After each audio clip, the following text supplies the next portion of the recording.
Lundi le 16, bienvenue en prenant votre café. Les étudiants étrangers, on va parler de ça. Le PIB du Canada, combien l'immobilier compte là-dedans? Et je voulais vous parler de quoi, mais on n'a pas accès au Canada. On vous en parler pareil. Combien ça coûte produire un baril de pétrole ici et ailleurs? On a hué Bédard en fin de semaine. C'est la grosse affaire. La Ville de Montréal, puis l'étiquette, puis les juges, on va parler de ça. Puis j'ai des maudits bons insolites. Est-ce que vous googlez votre menu au restaurant? Si oui, ben t'es correct, t'étais pas la seule personne à faire ça.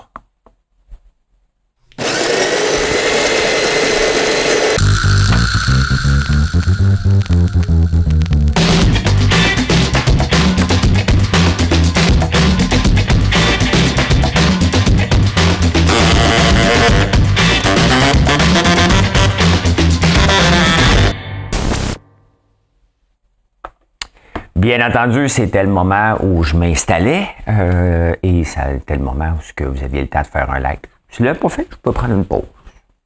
OK. C'est fait. Merci beaucoup. Les étudiants étrangers, on va parler de ça. Il y a quelques années, on n'en voulait plus. On dit, fini les étudiants étrangers. Là, on dit, ouais, mais là, ils contribuent à la pénurie de main-d'œuvre, puis là, il faudrait les... Hey, regardez. Hein? Imaginez-vous quelqu'un qui part de son pays pour venir étudier ici. C'est payant. D'ailleurs, nos universités ne pourraient pas arriver si on n'avait pas d'étudiants étrangers et maintenant s'il n'y avait pas de cours en ligne. Hein, parce que c'est leur façon maintenant de faire de l'argent. Ils sont capables de parquer 700 personnes dans un cours en ligne et demander une subvention pour les 700 personnes alors que le cours... Il y a même des universités qui a des profs qui sont décédés qui continuent à donner des cours virtuels. Là, donc... les universités profitent de cette manne-là. Puis imaginez-vous quelqu'un qui paye pour venir ici. Il n'est pas un fardeau pour la société, là. Hein? Ça se peut qu'il vive ici après. Ça se peut qu'il soit juste de passage, mais pendant ce temps-là, il a contribué au PIB. Il a aussi contribué, un peu comme nous autres, quand on envoie nos enfants à l'école privée. Hein? On paye pour le service public, mais on ne l'utilise pas. C'est exactement ce qu'ils font. Donc, il faut arrêter, on en veut plus. Hein? Là, dans le journal, ils parlent de ça, mais là, ils disent, ouais, il y en a qui s'en vont vivre en Ontario parce que c'est difficile d'être immigrant reçu ici. C'est plus facile en Ontario, fait que des fois, ils se font trop chier par le Québec.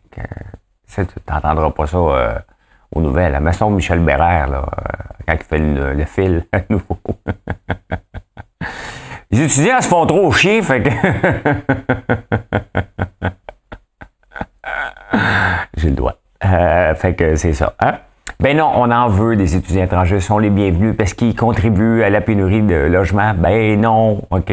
Ce qui contribue à la pénurie de logements arrêtés, là, c'est les foutues règles qu'on a mis en place qui fait que les gens ne veulent pas construire des immeubles locatifs. Point final. Hein? En Australie, il y a un référendum. Je pensais qu'il n'était pas passé, qu'il passe pas pantoute. Hein? Il y a un référendum qui a demandé aux gens, est-ce qu'on devrait reconnaître les Autochtones comme premiers arrivants du pays et leur faire une place dans la Constitution? Il me semble, je pensais que c'était pour passer. Ben, c'était serré quand même 55%. Le premier ministre voulait ça, un peu comme Justin Trudeau qui aurait dit, on fait un référendum, mais votez comme moi. Hein? C'était à peu près ça qu'il a fait. Et les gens ont dit non, on reconnaît pas ça. C'est pas qu'ils reconnaissent pas, c'est qu'ils se disent on veut pas qu'il y ait de la place supplémentaire dans la Constitution. Pourtant, le peuple autochtone a une très grande place en Australie, là, très, très grande. Donc, ils ont dit non.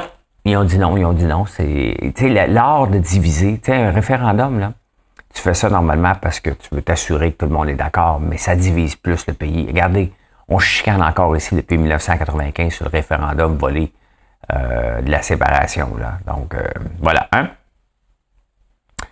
Bon, petite nouvelle comme ça, une petite nouvelle, dernière heure. Hein? Biden encore trébuché. Tu sais, le bonhomme va avec... c'est en 2024 les élections. Ça veut dire qu'il va tomber partout. Il va être en marchette. Hein? Un peu comme le pape François aussi. Pas jeune, hein? Mais quand même, hein? C'est parce qu'il monte comme un petit jeune puis il s'en fâche. Donc, ça arrive. Ça arrive à tout le monde, s'enfarger, hein? Hey, ça te tente-tu d'avoir un Airbus 380? Tu sais, les gros avions, là. Hein? Thai Airlines l'a pas fait voler le sien depuis la pandémie. Et là, il ne sait plus quoi faire avec. Fait qu'il l'a mis aux enchères. Il n'y a personne qui le veut à 50 000. $1 bidder now. OK, j'ai un Airbus 380 à vendre. Qui me donne? Et ça vaut 450 millions. Fait que c'est le prix, normalement, qu'il aurait dû dire. Hein? OK, qui me donne 450 millions? Là, t'entends.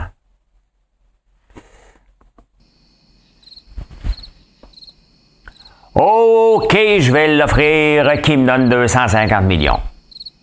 Qui me donne 100 millions? J'ai besoin de 100 millions quand même, un Airbus 380. J'ai besoin de 100 millions. J'ai 100 millions, j'ai 50 millions. Qui va me donner 10 millions? Qui va me donner 5 millions? Y a-t-il quelqu'un qui va me donner 50 000? OK, on passe une pièce. C'est comme ça, hein? Ils descendent, puis après ça, ils repartent. Hein? Donc, c'est ça qui est ça. Hein? On s'en va au Québec.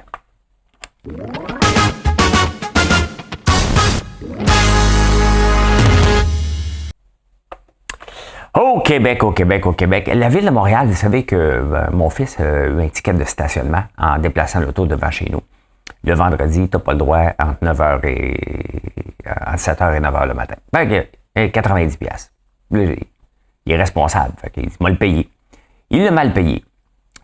Ça arrive. Je ne sais pas comment il l'a payé. Il n'y a qu'une seule façon, mais mon fils a trouvé une autre façon de payer. Mais mettons que je décide de ne pas payer. Hein? Là, j'ai eu la visite d'un huissier. Ça coûte de l'argent d'envoyer un huissier. Là. Mais ça coûte d'envoyer un huissier. On va demander, je n'ai pas demandé, combien coûte un huissier. Combien? On va demander ça à Google. Combien ça coûte un huissier au Québec? Il doit y avoir une règle, il doit y avoir un ordre.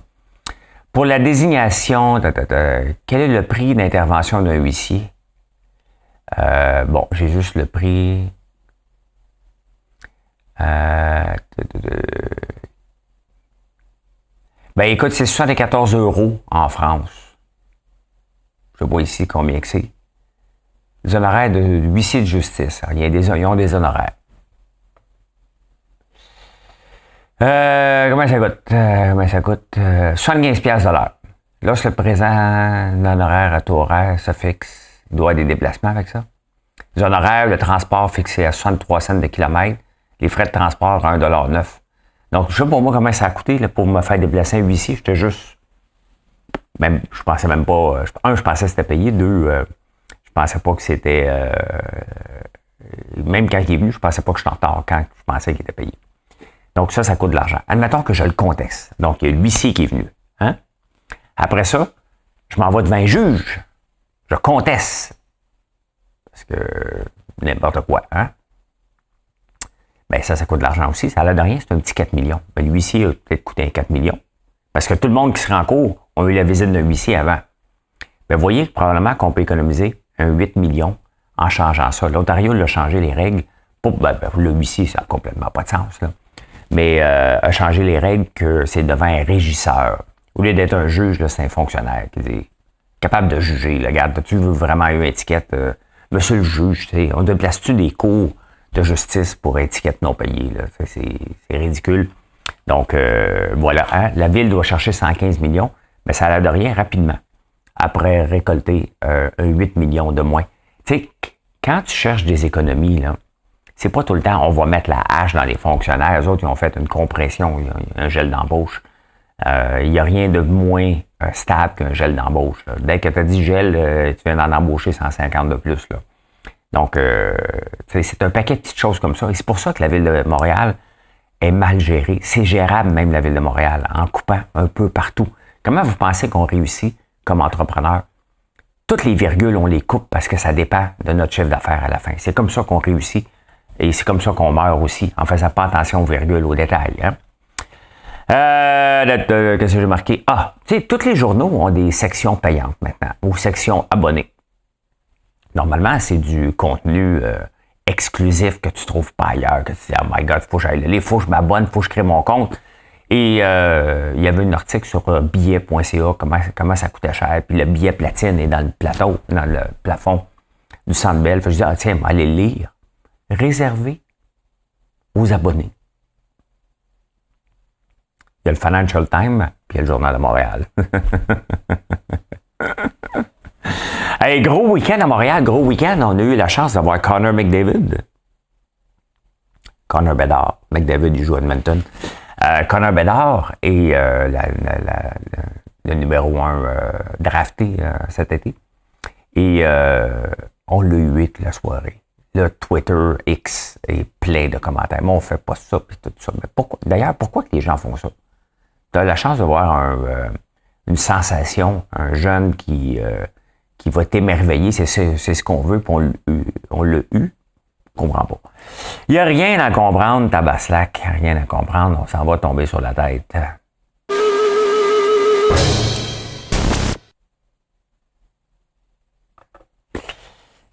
Hey, savez-vous ce que j'ai vu ce samedi soir? Samedi soir, j'ai pris une marche.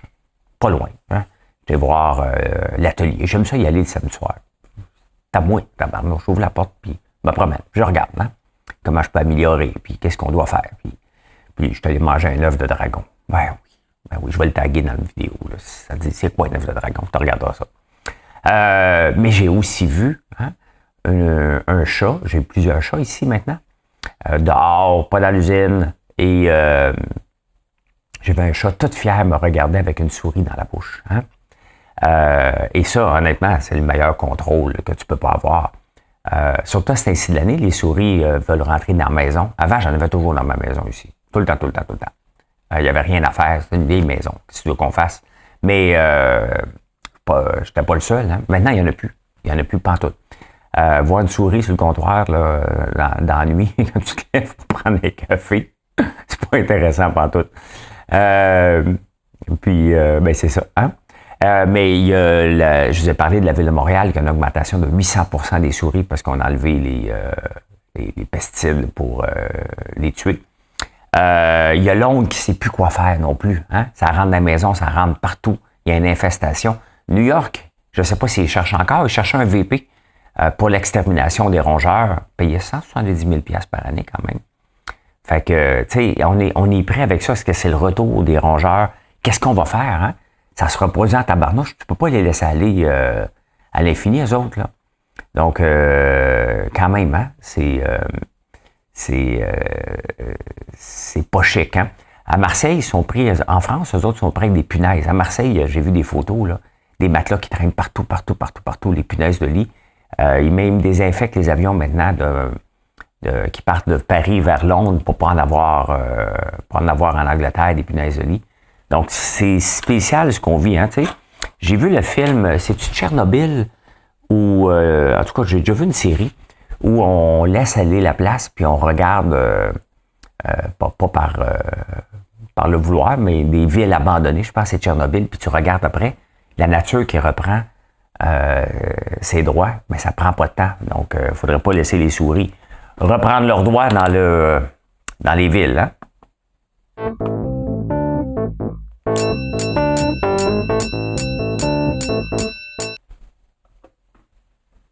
Il était fier quand même, le chat, en me regardant. Belle souris dans la bouche. Hein? Merci. Merci la vie. Merci les chats. Hey, je voulais vous montrer. Je suis tombé sur un article. Je dis, c'est intéressant. Moi, vous en parler. Fait que c'est un fonds qui vend des fonds qui regarde avec une approche différente homme-machine. Hein? L'ordinateur va lui sortir 3000 stocks à regarder dans une journée. Après ça, après un premier screening, il y en a 200 qui sont retenus, puis là, l'humain embarque pour les regarder. Et ils investissent dans des fonds, dans des actions canadiennes et américaines. Et on n'a pas le droit de le voir au Canada. Je voulais vous montrer le rendement. We're sorry. We're sorry, no, not in Canada. Il y en a de plus en plus, ça. Hein? De plus en plus. Parce qu'il y a des nouvelles règles hein, sur l'affichage et s'ils veulent vendre, si tu veux faire affaire au Canada, tu dois afficher dans les 2 langues officielles, puis il y a bien des compagnies qui bloquent ça maintenant. Donc, on est rendu de plus en plus renfermés sur nous autres mêmes avec nos règles. Tu sais, juste pour aller voir, je ne vais pas dire que je voulais acheter, là.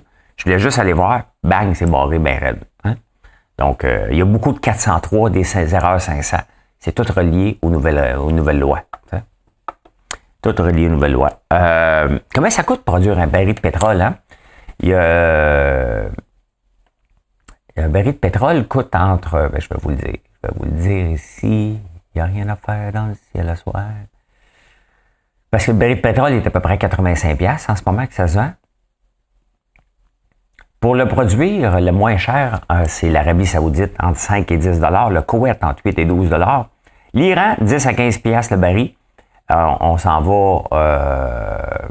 l'Émirat arabe uni puis l'Arabie Saoudite. Oh, moi, c'est la même affaire, moi. Maudit que je suis imbécile. 12 à 18$, si vous êtes comme moi. Hein, levez la main. Le Canada, entre 20 et 40 $. Et le Royaume-Uni, qui est dans la mer du Nord, à 45$ à peu près. Les plus chers, c'est bizarre, c'est le Brésil. Je sais pas pourquoi. Mais je vous amène ici parce que on parle de moins, tu sais, investir dans le pétrole, c'est presque un lèse-majesté, c'est ça qu'on dit? Hein? Presque un crime maintenant, investir dans des compagnies qui investissent dans le pétrole. Il y a un grand penseur qui dit, lui, moi, j'investis pas dans le S&P 500. Le S&P 500, si on regarde S&P 500 Index, il est à 4300, mais si on regarde depuis 5 ans, hein, il se maintient, il a monté à 4700 et là, on ne pense pas qu'il va monter plus que 4600. Donc, puis je vais vous montrer une autre raison pourquoi. Fait que lui, il dit non, moi, je ne cherche pas à investir dans le S&P 500. Moi, je vous le recommande régulièrement, là, en faisant ça ici. Si on avait investi en 2021, 2021 à juillet, est-ce que où est disponible? Hein? Non, un peu. Non, ça a arrêté au mois de juillet, mais c'est pas grave. Bon. Calculate. Tu aurais eu un taux de rendement de 7,25% si tu avais investi mensuellement. Hein? Peu importe le montant, là. Si tu avais investi directement en mai 2021, tu n'aurais pas d'argent. Tu n'aurais pas fait une scène. Donc, lui, il dit, moi, je préfère les actions et une qu'il recommande, c'est Paramount Resources, que le prix du baril de pétrole, ils sont dans les sables bitumineux. Et c'est pas une recommandation que je vous fais, là. Je parle d'un grand gestionnaire de fonds qui dit, moi, je cherche les titres sous-évalués. Ici, on regarde sur 5 ans. Il y a quand même une belle performance, mais lui ici a fait un peu de surplace depuis 2021. Donc, il croit que ça pourrait monter. Donc, ça vous appartient, mais le pétrole est loin d'être comme investissement. Est très, très loin de disparaître, au contraire, là. Donc, regardez, pour lui, depuis 6 mois, c'est un titre qui est sous-évalué. Ça coûte seulement 31 $ le prix de pétrole. Et si on regarde combien il vaut aujourd'hui, on parle de 91 $ quand même. Donc, il y a du lousse, pas à peu près. En parlant du S&P 500, regardez, j'aime bien ça, lire ça de Cobesi Letter sur X. Et regardez, il y a seulement 7 stocks qui traînent, qui tiennent le marché. Les 493 stocks qui font pas. Il y a 500 actions dans le S&P 500. Donc, d'où le nom 500. Hein? Il y en a 7 qui traînent le marché, qui ont augmenté de 50%. Et les autres, seulement de 3%, ce qui donne un rendement quand même intéressant. Lesquels stocks qui tirent, on les appelle les Magnificent Seven, de Apple, Microsoft, Google, Amazon, Nvidia, Meta et Tesla. Donc, tout le reste traîne la patte. Donc, le marché va pas si bien que ça, mais quand tu investis de façon périodiquement, ben ça a bien de l'allure, hein? Ça a bien de l'allure. Fait que, voilà. Et la Chine, ça va pas bien en Chine. Hein? Les gens ont peur, les grands groupes comme Evergrande, les grands groupes immobiliers, un peu l'équivalent de Sélection, mais plus... puis l'autre gars à Québec, là, mais à la puissance 8 milliards, là, sont en train de faire faillite. Hein? Il y a trop d'immobilier. Et autant qu'on en manque ici, ils en ont trop fait là-bas. Et l'immobilier compte pour 25% du PIB. Juste en comparaison, ici, on parle de 13% du PIB, la partie immobilier, qui est quand même énorme, là. Donc là, la Chine rentrera en récession et le gouvernement va pomper de l'argent en enragé. C'est l'approche keynésienne. Hein? Dans l'approche keynésienne, quand l'économie va mal, ici, c'est parce qu'on le fait, même quand l'économie va bien. Trudeau a décidé, lui, qui était keynésien all the way, là. Mais keynésienne, ça veut dire qu'on va injecter de l'argent pour relancer l'économie. C'est à peu près ça qu'ils veulent faire. Donc, on risque de voir des autos pas chères arriver ici parce que c'est ça qu'ils vont vouloir faire, exporter au maximum pour avoir de l'argent neuf qui rentre dans le pays. Donc, on risque de voir des autos pas mal pas chères qui vont se présenter ici. Insolite. Ah, j'ai des bons insolites aujourd'hui.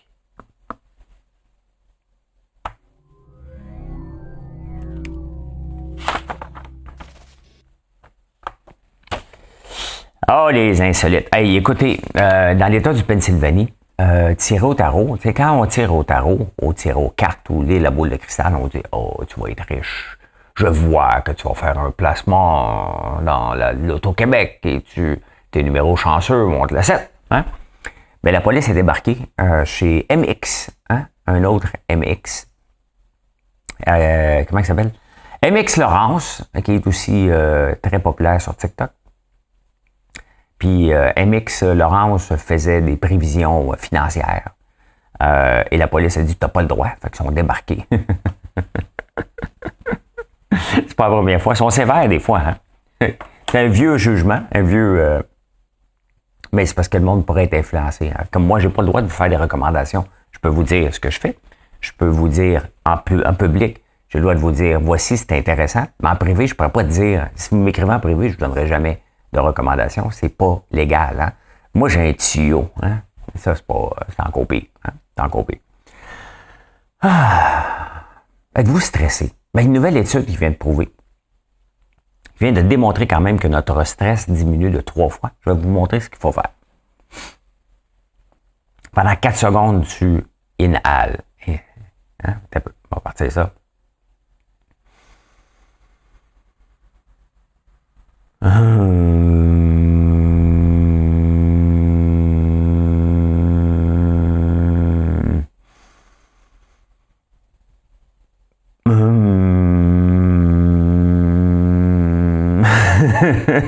C'est où? Comment je me sens bien? Hein? Hein? Tu inspires pendant 4 secondes et tu expires pendant 6 à 8 secondes. Vous allez voir, c'est tough. Très, très tough. Et tu fais ça pendant une minute et ton niveau de stress va être plus bas que lorsque tu dors. Hein? Donc, pourquoi les hormones? Faut que tu humes. Hein? Faut pas juste que tu expires, faut que tu humes. Avez-vous déjà googlé votre menu au resto? Êtes-vous comme ça? Là, vous êtes au restaurant, tu dis, qu'on mettons sur une première date. Là. Hein? Est-ce qu'on mange du sous-vide? Là, hein? Est-ce que tu vas prendre le steak sous-vide, toi? Tu vas pas passer pour un cave. Hein? Sous-vide est justement le mot le plus googlé, 77% au restaurant. Il y a le confit aussi, 56%, hein, accompagné de son confit d'oignon. Là, on vient d'en perdre une gang. Les haricots seront blanchis. Hein? OK. Les chefs font exprès pour nous impressionner. Vous avez vu un souper presque parfait, les menus. Fait que si vous googlez votre menu, là, si vous n'êtes pas les seuls, OK? Donc, sous-vide, ça fait longtemps que je n'ai pas fait. Ça m'a fait penser que je vais en faire cette semaine. Faire une petite recette sous vide. Eh bien, voilà, je peux dire ceci maintenant. Hein? Mission accomplished. Merci d'être là. Merci. Les œuvres de dragon que j'ai parlé, regardez, vont être marquées, ils vont être tagués quelque part. C'est nouveau, ça, dans YouTube depuis quelques mois. Quelques semaines, surtout, la façon qu'ils font. Ils l'ont changé encore. Donc, merci d'être là. Venez nous voir sur françoislambert.one et je vous souhaite un excellent lundi. Bye tout le monde. Bonne journée.